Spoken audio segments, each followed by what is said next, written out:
Now, the first thing, of course, is to note that this is now the new conventional wisdom in the field of ethnicity nationalism. It was extremely influential.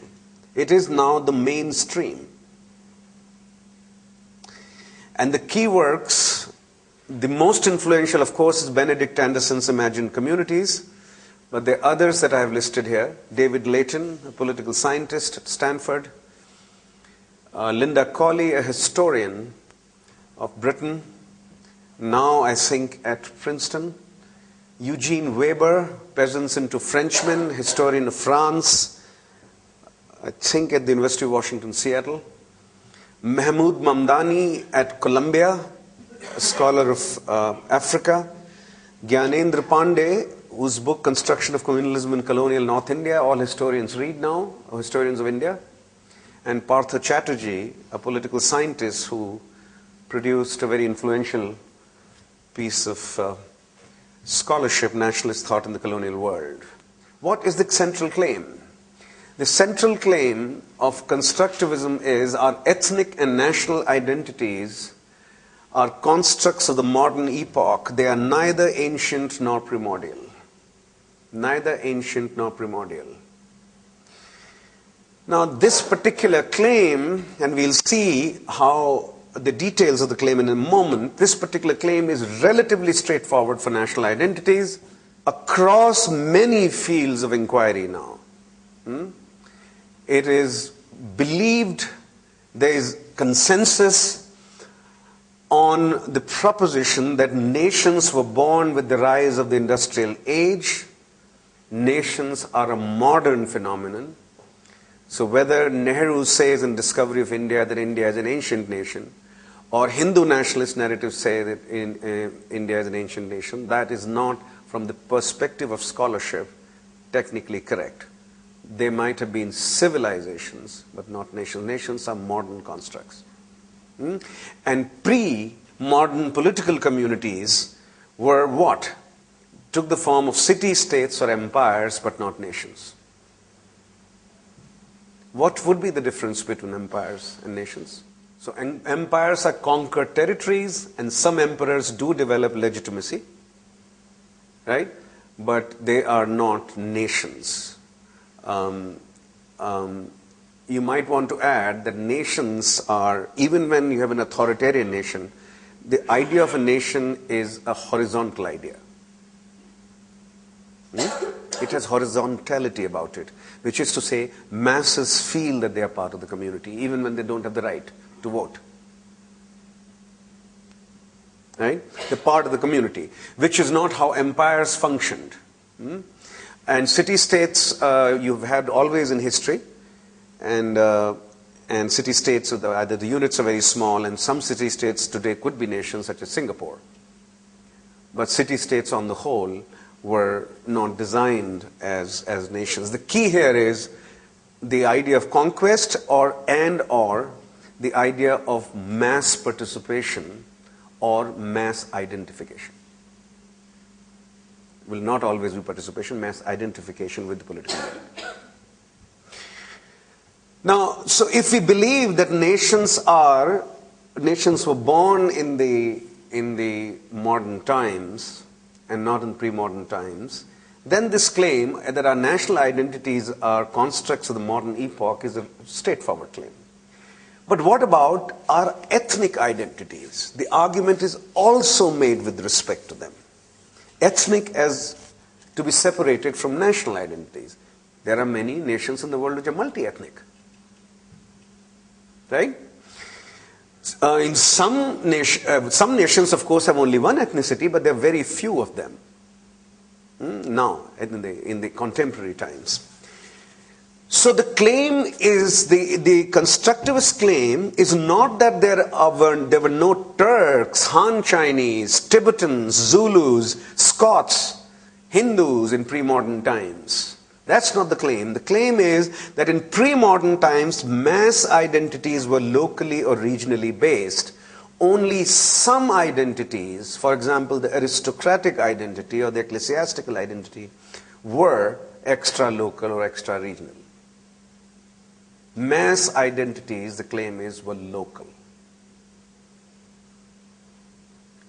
the spatial units within which you experienced or you expressed your identity, that spatial unit was highly localized. Modernity transformed the meaning of ethnic identities by bringing the masses into a vastly expanded framework of consciousness and meaning. To be a Hindu today is very different from being a Hindu in the 14th century. To be a Muslim today is very different from being a Muslim when Muhammad was still alive. That's the point. There were always Tibetans, there were always Han Chinese, but those terms have very different meanings today. And so that's the key idea here. Participation of the masses into a vastly expanded framework of consciousness and meanings. Aristocrats had extra local networks and extra local communities. Ecclesiastical communities could be extra local, larger. So this is the idea of religious communities could be larger. Yes, to be a Hindu today is very different from being a Hindu in the 6th century. Nonetheless, there were some religious networks that were available. Hinduism did not have an ecclesiastical hierarchy like Catholicism. Never, right? So the Catholic ecclesiastical hierarchy meant that there was a vast network and a large number of people available for that hierarchy. Right? And so you could have that, but otherwise masses were not did not express themselves beyond their local spatial units. So, how did this all come? If this is all true, what transformed, there was a question yesterday, what transformed human consciousness or political consciousness? What mechanisms transformed pre-modern political consciousness to modern political consciousness, of which national consciousness is a very important, one of the most important parts. Right? So the literature proposes 3 mechanisms: technological, ideational, and in the former colonies, the impact of colonial practices and colonial rule. Leading to the formation of these identities. So the first is technological, and that is the core of Imagined Communities, Benedict Anderson's widely read text. And the claim is that national consciousness or national identities or nationalism were intimately connected to the rise of print capitalism, the arrival of the printing press and capitalism. What would the printing press do? It's worth asking. And when the printing press is connected to capitalism, that is to say, the printers would like to sell more and more and more to make profits, right? What would it do to consciousness? Why is this mechanism so important to the argument? So this is connected to several things. First of all, the rise of newspapers, right? Newspapers and the ideas they began to communicate, the ideas that went beyond the local spatial unit. Ideas spreading beyond that through newspapers, right? Then you have another important part of the argument. The boundaries of the political communities typically depended on the spread of the vernacular and decline of truth languages, Latin or Sanskrit. So, the first available texts in English, is English the vernacular or the truth language for England? A vernacular. It was a vernacular, right? Before English rose to, let's say, before English rose, What did you, when you went to Oxford or Cambridge, what was your medium of instruction?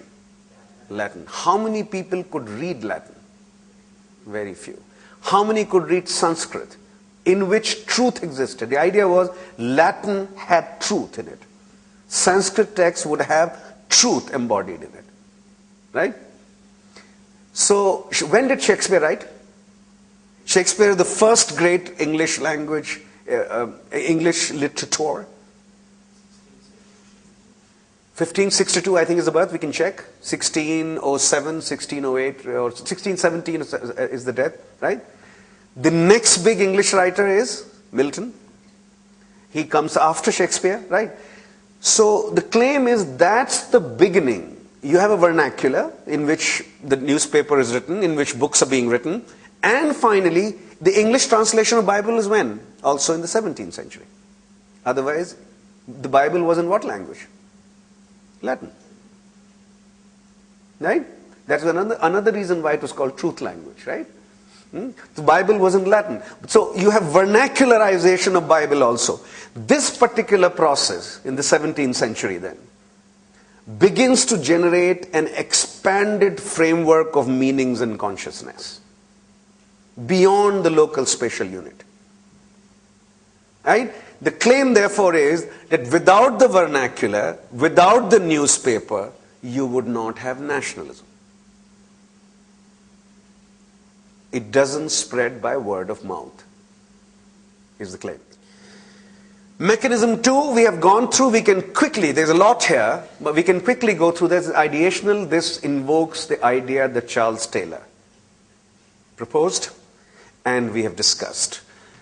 In pre-modern times, one's identity, who am I, was given by one's place in the traditional social structure. People accepted ascriptive social hierarchies. In pre-modern times, the notion of honor reserved only for a few marked human relations between people of different ranks.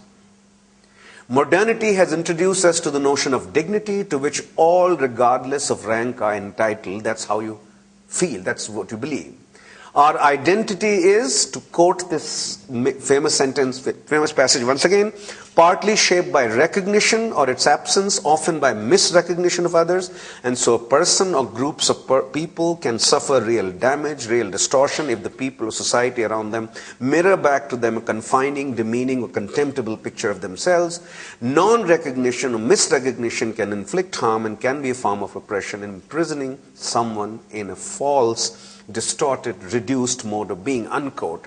Though acceptable, internalized in the past, much of ethnic and national assertion in the modern world is about resisting such confining, demeaning, or contemptible pictures that the dominant groups, through colonial rulers or state bureaucracies, have often relayed to the subordinate groups. The key word here is dignity, not material self-interest. Orientalism argument goes in this direction by Edward Said. Please note that I have encountered many cases where Dalits gave their children names such as Gandu. Yes, they had internalized this. Of course, there will be fewer such cases now. Right? There are fewer such names. Names. Look at the names. The way Dalit names are changing today. Right? The term Negro is not acceptable, nigger, because it's demeaning. Right? The term Achut is not acceptable. It's demeaning. Even Harijan is not acceptable anymore. Gandhi's term is not acceptable. It's called demeaning. So the idea here is that you have the birth of, in the modern times, the birth of the notion of dignity, to which all human beings are entitled. Honor may be for just a few, but dignity everyone has. Right? This is the ideational development in modern times. That's a second mechanism through which you get these identities, either national or ethnic or both. And the third is colonial practices. They're famous. Indian scholars have contributed a lot to this streams of scholarship, but also, as you would expect, there would be a lot from Africa too. The most recently decolonized continents are Africa and Asia. Latin America was decolonized in early 19th century. Some of that work that is appearing in Latin America now is seriously influenced by what scholars of Asia and Africa are doing. And here are some interesting examples of that. David Layton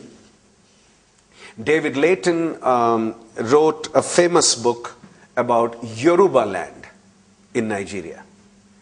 The Yorubas, in Yoruba politics in Nigeria, religious cleavage is missing, even though both Islam and Christianity dominated the religious landscape. People are going to mosques, people are going to churches, but there is no religious cleavage in politics. Politics is driven by tribal affiliations. Why would that be so? Why tribe is the master cleavage, not religion, even though religion is practiced? The answer, as he traced the possible answer, he went all the way back to the British colonial rule in Nigeria. The British did not allow religion to be the basis of politics in Yoruba land, electing instead to emphasize tribal cleavages. By the time they left, the tribal cleavages were so deeply institutionalized that they became the political common sense of Yoruba politics. You practice Christianity, you practice Islam, but you don't let religion define political conduct.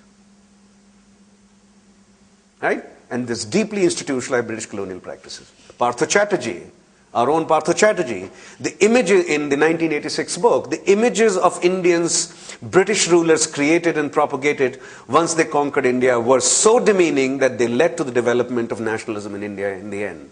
So he goes through how Gandhi is arguing, he goes through how Nehru is arguing. It starts with Raja Ram Mohan Roy. There are 4, I think, in the nationalist thought, colonial world and colonial rule and nationalist thought, the 1986 book. Right? Another example of how colonial practices shaped identities is in the political history of India, modern India, is undoubtedly separate electorates. Ashish Nandi has a very interesting, he is very well known for pulling out some interesting facts and narratives. And that's how clinical psychology works, actually. That's the method they use. Narratives and biographies are extremely important for them. He reports in one of his articles, in 1911, if you look at 1911 census, thousands of people, if not millions, could be millions, right, were willing, when asked by the census operator, are you Hindu or Muslim? The answer was, we are Hindu-Muslim. Now, I'm not saying all 25% of Muslim minority, 25% of India at that time, 1911 would be about 200 million. That 50 million people said that. No. Or 100 million people. But a sufficiently large number of people did not think that these were two separate categories. In the literature on constructivism, the census plays a very big role. Census was instituted in most societies, or in many societies, by roughly 1861, 1871, 1881. What is your guess about why the census plays such an important role in constructivist accounts of identity formation? What does the Ashish Nandi example illustrate? That categories had real consequences, they were not abstract concepts. Categories supported by power. Right? Categories supported by power had real world, material, political consequences. Whatever the British thought about why, there is some very interesting work on this now. Why did they think of some categories and not some other categories? This is also, there's burgeoning literature in American politics. Why did American census think of black as connected to how many drops of blood? 1/16, 1/8, etc., right? So they had their own understanding of how to categorize. So there's something going on there. It's not, category construction was not, in other words, not always mal-intentioned. there was a certain worldview they had in mind about how Indians were to be categorized. Right? Now, that was not necessarily aimed at divide and rule, though separate elections, we can argue, were perhaps almost certainly, if not entirely certainly, almost certainly aimed at that. But the census was a reflection of how they understood India. But once they forced people to say, imagine another conversation. This is a famous example. So they came with the northern Varna system. And the census operator would go to Chettiars in Madras presidency and say, what are you? Say, we are Chettiars. Say, what do you do? So, we do this. But you're Vaishya. You're business people. You're Vaishya. The Chettiar household head say, what is Vaishya? No, we're not Vaishya. We're Chettiars. Right? You see the point here? So you had... there are certain concepts or ideas which are not understood as real by human beings, but those categories got imposed, right? So, and because those categories were supported by power, and then certain kinds of incentives or certain allocation of resources, or allocation of offices, right? That was connected to those categories. The claim that Ashish Nandi makes, which should be investigated further, that, and a lot of people believe in it, Shrita Kaviraj has made this argument too, that in early 19th century India, or even 1850s and 1860s before the census was introduced, identities were very plastic. There was a certain plasticity, plastic meaning a plasticity about identities. You could see yourself as Hindu and Muslim, and Christian in some places. These were not categories which were clearly separable in a watertight way. But the census made them watertight, or the colonial practices such as separate electorates created a Muslim identity which was not there earlier. Not that Muslims were not there, but that kind of identity was not there. Right? So remember the claim. It's not that in pre-modern times there were no Hutus, Muslims, and Han Chinese and Tibetans. No. But the meaning is very different now. Separate electorates created a Muslim political community. There was not a Muslim political community in India, certainly not an all-India Muslim community, which began to emerge as a result of this. Right? So the census, these are colonial practices, institutionalization of tribal cleavages, lasting, demeaning images. This is sort of connected to the second point also. This is not just an illustration of a point which is also connected to the notion of dignity. But this is separate electorates, and the census, they are not necessarily connected to the notion of dignity. These are categories, colonial categories supported by colonial power, creating new forms of consciousness. That's the claim. All right, this will appear tomorrow as well, is that modern societies, either in and of themselves or because of colonial rule, created master narratives. Master narratives are stories you tell about the basic issues in society on which you can mobilize. Right? These are stories. So the master narrative of America would undoubtedly have three things. Equality, freedom, and race. Master narrative of Indian politics has had religion and caste. Right? So the claim is that structures of power, whether colonial or not, create master narratives about the basic issues of society. Those master narratives are supported by institutions of power also. Therefore, they become a reality. People begin to believe them. Prejudices can emerge in other ways as well, but supported by institutions of power. So Indians were told that India's basic problem is Hindus and Muslims and caste. Right? Now, whether it was really the issue or this is what the colonial masters said, therefore we began to believe, well, there could be debate on that.